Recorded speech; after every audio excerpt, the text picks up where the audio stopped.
بسم اللہ الرحمن الرحیم۔ السلام علیکم ورحمۃ اللہ وبرکاتہ۔ معزز سامعین کرام، آج جو ہم آپ کے سامنے حاضر ہوئے ہیں یہ اللہ سبحانہ و تعالیٰ کے پیارے کلام کا وظیفہ لے کر حاضر ہوئے ہیں۔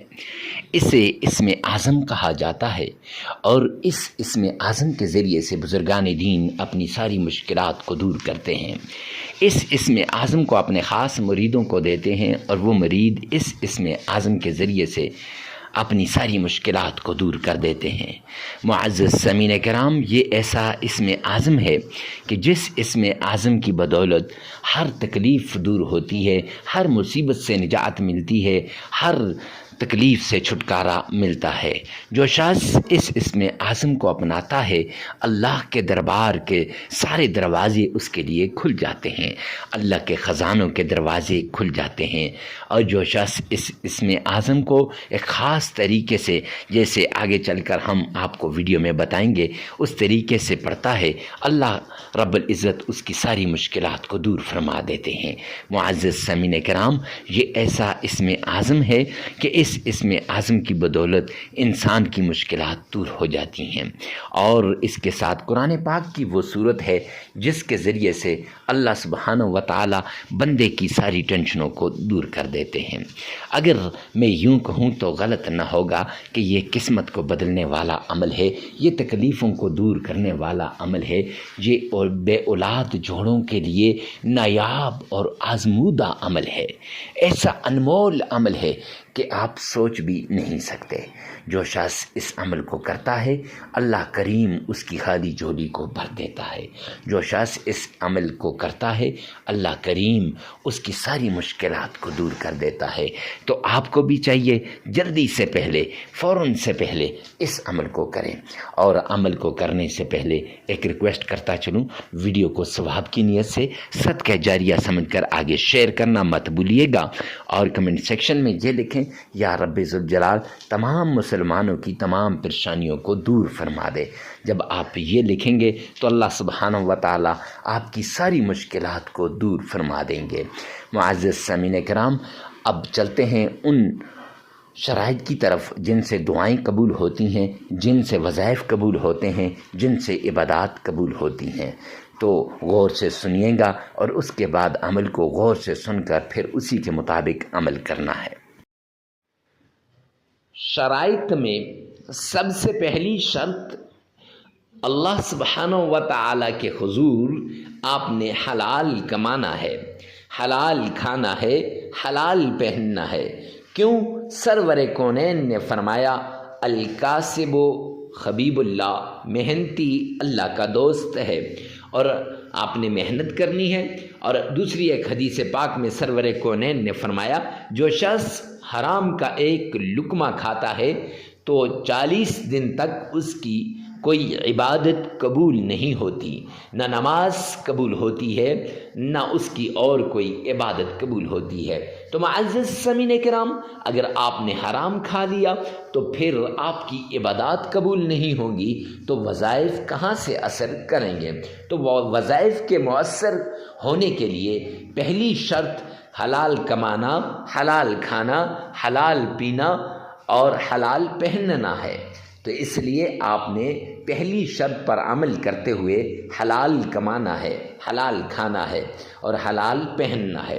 دوسری شرط، آپ نے نماز کی پابندی کرنی ہے، کیوں اللہ کا اعلان ہے قرآن پاک کے اندر، وَمَنْ أَعْرَضَ عَنْ ذِكْرِي فَإِنَّ لَهُ مَعِيشَةً ضَنْكًا، جو میرے سامنے جھکنے سے اعراض کرے گا، جو میری یاد سے غافل ہوگا، جو مجھے یاد نہیں کرے گا، قرآن کی تلاوت نہیں کرے گا، نماز نہیں پڑھے گا، فرمایا فَإِنَّ لَهُ مَعِيشَةً ضَنْكًا، میں اس کی معیشت کو تباہ و برباد کر کے رکھ دوں گا۔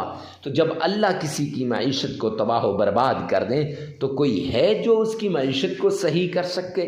تو اس لیے معزز سامعین کرام، آپ نے یہ 5 نمازیں لازمی پڑھنی ہے۔ ہاں آگے پیچھے ہو جائیں تو خیر، لیکن وقت پہ پڑھنے کی کوشش کرنی چاہیے۔ تیسری شرط، آپ نے اکیلے میں، تنہائی میں ایسی جگہ میں آپ نے عمل کرنا ہے جہاں کوئی آپ کو ڈسٹرب نہ کرے، ڈسٹربنگ کریٹ نہ کرے۔ کیوں؟ جب ڈسٹرب ہوں گے پھر وظیفے کی طرف دھیان نہیں رہے گا، جب دھیان نہیں رہے گا تو پھر معزز سامعین کرام کیسے وہ وظیفہ قبول ہوگا؟ لہٰذا وظیفہ کرتے وقت جس مشکل کے لیے، جس بیماری کے لیے، جس تکلیف کے لیے، جس چیز کے لیے آپ وظیفہ کر رہے ہیں، اس چیز کو، اس بیماری کو، اس مشکل کو، اس تکلیف کو آپ نے سامنے رکھنا ہے اور اس کو ذہن میں رکھ کر پھر آپ نے عمل کرنا ہے۔ انشاءاللہ یہ عمل آپ کے لیے آخری عمل ثابت ہوگا، آپ کی تکلیفیں دور ہو جائیں گی، آپ کی مصیبتیں ختم ہو جائیں گی۔ ہر طرح کی تکلیف سے نجات کے لیے آپ نے اس طریقے کو اپنانا ہے۔ یہ 3 شرائط ہیں، ان پہ لازمی عمل کیجیے گا۔ سب سے پہلے آپ نے آمنہ کے لال عبداللہ کے در یتیم جناب نبی کریم صلی اللہ علیہ وآلہ وسلم کی شان میں پیار سے، محبت سے درود پاک پڑھنا ہے۔ اس طریقے سے درود پاک پڑھنا ہے گویا آپ روضہ رسول کے بالکل سامنے کھڑے ہیں، یا آپ نے آقا کے روضے کی جالیوں کو تھام رکھا ہے۔ جو شخص اتنی عقیدت کے ساتھ درود پاک پڑھے گا، اتنے پیار سے درود پاک پڑھے گا اور اتنے شوق سے، ذوق سے درود پاک پڑھے گا، اللہ اس کی ساری مشکلات کو دور فرما دیں گے۔ معزز سامعین کرام، تو یہ درود پاک آپ نے پڑھنا ہے، اور کیسے پڑھنا ہے، کتنی بار پڑھنا ہے آپ کو بتا دیتے ہیں کہ آپ نے صرف 3 بار پڑھنا ہے۔ کون سا پڑھنا ہے؟ نماز والا، جسے ہم درود ابراہیمی کہتے ہیں، وہ درود پاک 3 مرتبہ پڑھنا ہے۔ کیسے پڑھنا ہے؟ آئیے میرے ساتھ مل کر بآواز بلند ایک بار پڑھ لیجئے۔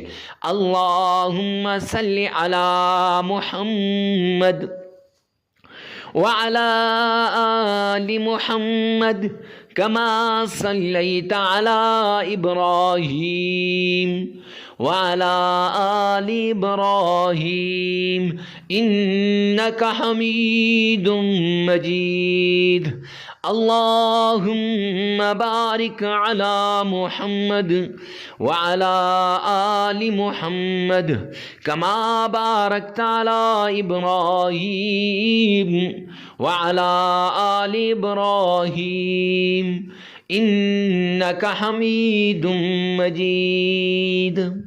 معزز سامعین کرام، یہ درود پاک آپ نے پڑھنا ہے، اور درود پاک کو پڑھنے کے بعد آپ نے 3 مرتبہ درود پاک پڑھ لینا ہے۔ پڑھنے کے بعد آپ نے روزانہ 100 مرتبہ کن فیکون یہ تسبیح پڑھنی ہے، اور اس تسبیح کے ساتھ آپ نے اللہ کا پیارا نام یا وہاب یا رزاق یہ بھی 313 مرتبہ پڑھنے ہیں۔ کن فیکون آپ نے صرف 100 مرتبہ پڑھنی ہے ہاتھ کی انگلیوں پر، اور اس کے بعد 313 مرتبہ آپ نے یہ یا وہاب یا رزاق پڑھنا ہے۔ ہاتھ کی انگلیوں پر پڑھیں تب بھی بہتر، یا تسبیح پر پڑھیں تب بھی بہتر، لیکن یاد رکھیے گا کن فیکون وہ تسبیح پر بھی پڑھ سکتے ہیں، لیکن ہاتھ کی انگلیوں پر بیسٹ ہے۔ پھر اس کے بعد قرآن پاک کی سورۃ الکوثر، انا اعطیناک الکوثر فصل لربک وانحر ان شانئک هو الابتر، یہ آپ نے پڑھنی ہے۔ معزز سامعین کرام، اس کو پڑھنے کے بعد آپ نے پھر اللہ کے حضور 3 مرتبہ درود پاک پڑھ لینا ہے، عمل مکمل ہو جائے گا۔ اس عمل کو آپ نے آگے لازمی شیئر کرنا ہے۔ 3 دن بھی کر سکتے ہیں، 5 دن بھی کر سکتے ہیں، 7 دن بھی کر سکتے ہیں، اپنی ضرورت کے مطابق اس عمل کو کیجیے گا۔ اللہ میرا اور آپ کا حامی و ناصر ہو۔ والسلام۔